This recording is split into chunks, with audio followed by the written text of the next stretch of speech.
the home. You know what I'm saying? So think about it like that.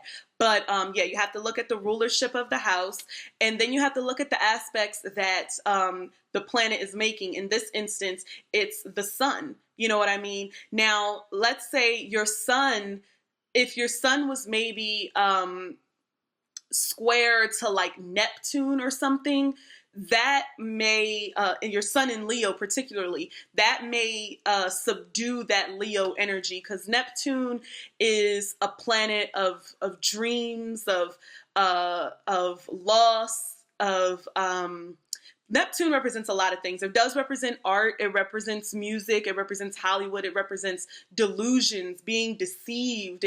So that Sun square Neptune that could manifest a lot in relationships, in terms of relationships. If you're a woman and you have Sun square Neptune, that and Leo has to deal with men. It's a masculine sign, so it could deal with being with deceptive men, or always attracting deceptive types of men and things like that, and feeling vulnerable and not feeling in control, because Leo likes to feel in control. You know, they are a fixed sign. You know, they are a stubborn sign, so, you know, they want to be right. And, you know, being in a situation like that with having a man have control over you is not really conducive to a Leo. But somebody who has Sun square Neptune, that may be something that they continue to attract in a man. So that also lets you know about patterns. So I'm going to try to move on from the sun. Another important thing, I like to call it the astrological Holy Trinity. So the first things I usually look for are the sun, the moon, and the ascendant. And again, you have to know the time of birth in order to know the ascendant, because that starts out the whole chart. So your moon is your emotional state, how you react emotionally to things, how you, well, Mercury is more of how you think and how you communicate, while the moon is how you feel, your intuition, your emotional reactions to things and things like that. And your rising sign is how people see you. You know, so a lot of times people will see your rising sign first before they see your sun sign. And that's another reason why people will be like, oh, I didn't expect you to be, you know, a Pisces. You seem so, you know, lively. And not that Pisces aren't lively. Let me give a different adjective. You seem so like in control of yourself, and you seem so much like a go-getter, and you seem like you have your stuff in order. And Pisces can be, you know, very spacey, while they can be very creative and very, very talented in a lot of ways, very multifaceted, because Pisces are a chameleon. When it comes to money, they can be pretty all over the place when it comes to routine or schedule or something like that. So, you know, maybe somebody's rising sign is Capricorn and their sun is in Pisces. So that would make a big difference in the way that a person acts, the way that you see them. You're not going to see that Pisces right away because they got that Capricorn staring you in the face. So that's another thing to keep in mind about the rising sign and why it's so important. It can also attribute to physical characteristics. Now, I'm not as well versed in all of the physical characteristics for each sign. However, each sign is ruled by certain body parts. And the example that I just gave is like Capricorn does rule the teeth. And I believe it also rules like the knees and things like that. So Capricorns, and this could even be a Capricorn sun too. It doesn't have to necessarily be a rising sign, but Capricorns can have like really, really nice teeth and or like a really, really nice smile, or they can maybe have real jacked up teeth. Like maybe it's, you know, a problem, or, you know, their knees could be a problem, or they can be, you know, like tall. I would say tall might be more of like Sagittarius rising, but Capricorns can be statuesque, because a lot of like models and things like that may have some Capricorn energy in them. So like a statuesque type of person, like that. So that's the significance of the rising sign.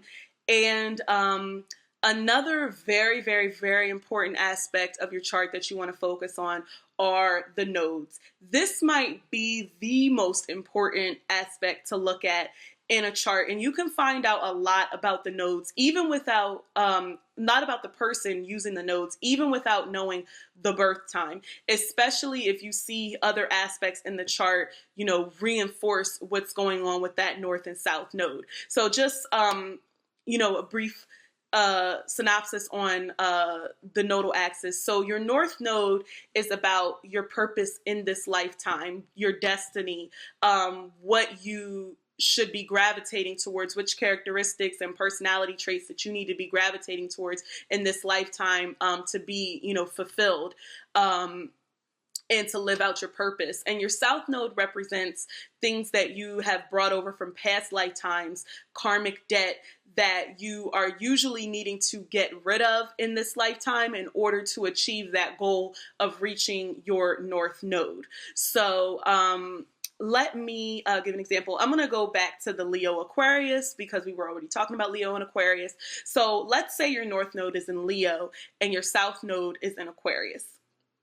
So we all know, most people know, even if you don't know that much about astrology, know that Leos need to be the center of attention.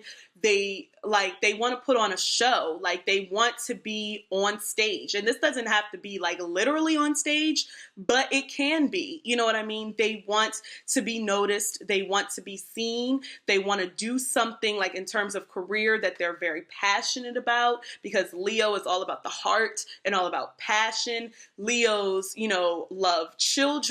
They love, sports and having fun and entertaining, and they love, looking good and, feeling good, and they're just like the life of the party. They have a very exuberant energy because they are ruled by the sun, and the sun is like the ego. The sun is, the self. So, the sun is actually exalted when it's in Leo.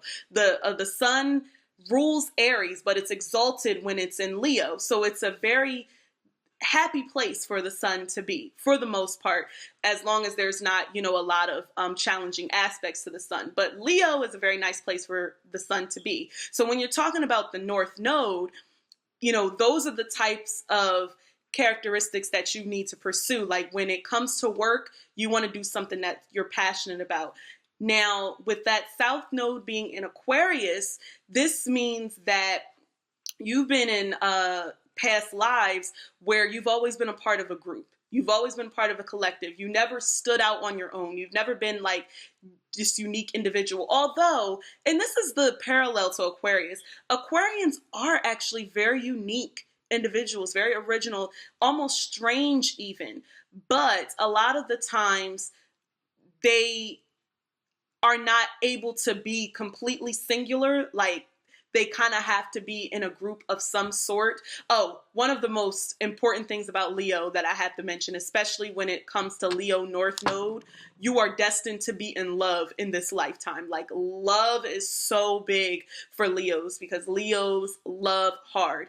Aquarius is not about the heart. Like I mentioned earlier, it's about the head versus the heart. So if you have a North Node in Leo, you are not really familiar with the ideas of love. You know what I'm saying? And being in love and that passion, you're a little bit more emotionless to that. You're a little bit more cold to that.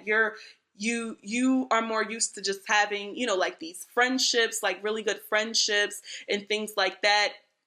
If you don't have other aspects in your chart that are really, directing you to that Leo North Node, then that South Node in Aquarius is really going to take over. South Node in Aquarius on the dark side could denote a very detached person, a very detached, emotionally detached person. So you have to be aware of that. And Aquarius is very technical. Out of all the air signs, Aquarians are going to be the most technical. They're very intelligent, very, intuitive, and they're considered like the genius of the zodiac, but they can be so technical, like so mechanical that you do not see the emotion. It's like very, cold. So it's like with that North Node in Leo, that South Node in Aquarius, you really have to develop that passion and that heart and that ability to love in this lifetime. You know what I mean? And sex is very important. I would say on the surface for Aquarians, sex isn't like necessarily that important unless we're talking about the whole like unconventional or like being different about it and things like that. But with Aquarius, sex isn't about passion. You know, sex is more about like variety, or, you know, trying different interesting new things that like nobody else would have tried before or something like that. Like I said before, Aquarians, they don't really have a sense of like commitment or like emotional bonds to people. So it would be difficult to pin down an Aquarius to be in a committed relationship. For instance, and this isn't necessarily, you know, somebody who has an Aquarius South Node, but Oprah is an Aquarius. So there's an example. Like it's Aquarians, you'll find that they may not get married, or they may not value marriage like that, or they may have a very unconventional type of marriage. Keyword for Aquarius for me is unconventional. That's always like the first thing that comes to my mind. So that's a very difficult nodal axis when it comes to the North Node and the South Node. And again, the thing that I mentioned about Aquarius wanting to try different things, Aquarius is very come one, come all type. They're the humanitarians or whatever. So Aquarians aren't, you know, really concerned about, you know, like race and stuff like that, unless their group or their collective is about, you know, like racial equality. Now they are about equality and things like that, but they're very much the sign of like the LGBTQ community.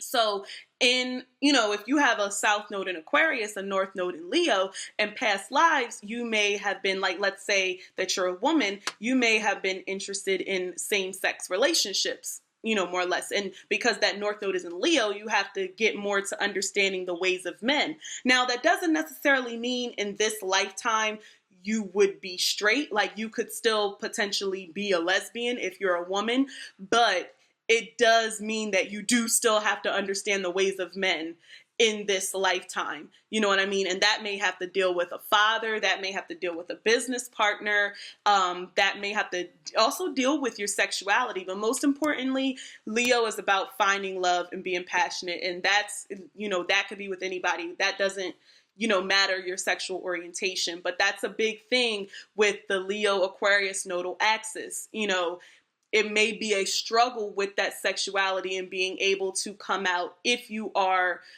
a part of like the LGBTQ community, for instance. So that's very important. And just know that when it comes to the nodal axis, it's always the North Node and the South Node are always opposite signs. Aries, Libra, Taurus, Scorpio, Gemini, Sagittarius, Cancer, Capricorn, Leo, Aquarius, which I just discussed, and Virgo and Pisces. So my North Node happens to be in Pisces and my South Node is in Virgo. So just to kind of give you an idea of that, just so you know, the idea of the nodal axis. And all of them can be difficult in their own ways. So that's an example of that. And I'm trying to think if there's anything else in terms of an astrological natal chart that you really need to pay attention to.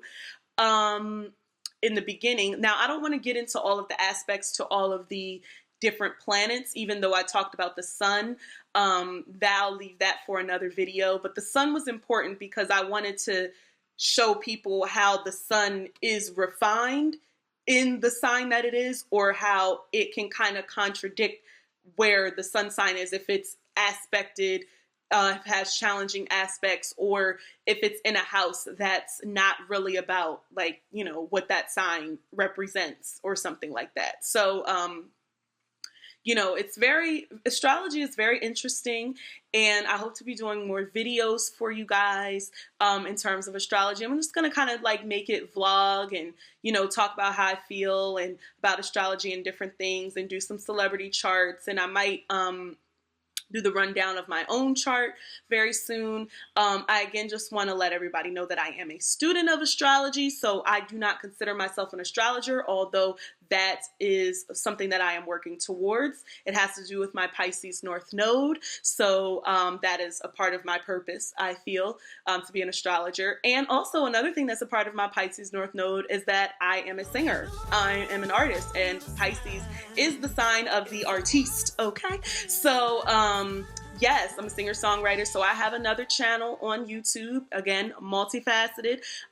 It's just my name, Dana Monet, Daynamonet.